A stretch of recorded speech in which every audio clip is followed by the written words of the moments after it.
Hello' everyone, আজি আপোনালোকক mini ভ্লগত দেখাবলৈ লৈছোঁ কাপ কেনেদৰে প্ৰিণ্ট কৰে। আপোনালোকে মনে বিচৰা ধৰণে এটা ডিজাইন কৰি ল'ব পাৰে মাষ্টাৰৰ কাৰণে। আৰু যদি আপোনালোকে ফটো দিব বিচাৰে তেন্তে ফটো এখন লৈ ল'ব আৰু ফটোখনৰ কালাৰ বেলেঞ্চটো ভালদৰে মিলাই ল'ব।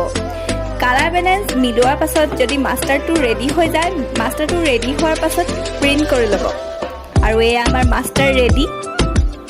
আৰু মাষ্টাৰটো ৰেডি হোৱাৰ পাছত ভাল ধৰণে আপোনালোকে কাপটোৰ লগত ফিক্স কৰি ল'ব টেপ লগাই, যাতে এৰাই নাযায়। কাপৰ মেচিনটো 340 টেম্পাৰেচাৰ হোৱাৰ পাছত আপোনালোকে 180 ছেকেণ্ড টাইম কাপটো দিব আৰু দিয়াৰ পাছত আপোনালোকৰ এয়া কাপ ৰেডি হৈ যাব। আৰু আজি আমাৰ দুটাকৈ কাপৰ অৰ্ডাৰ আছিল, গতিকে ভাবিলোঁ আপোনালোকক কেনেদৰে কাপ প্ৰিণ্ট কৰা হয় দেখাই দিওঁ। আৰু অকল নিজৰ পিকচাৰ বুলিয়েই নহয়, বিভিন্ন ধৰণৰ পিকচাৰ আপোনালোকে এড কৰিব পাৰে আৰু মনে বিচৰা ধৰণে ডিজাইন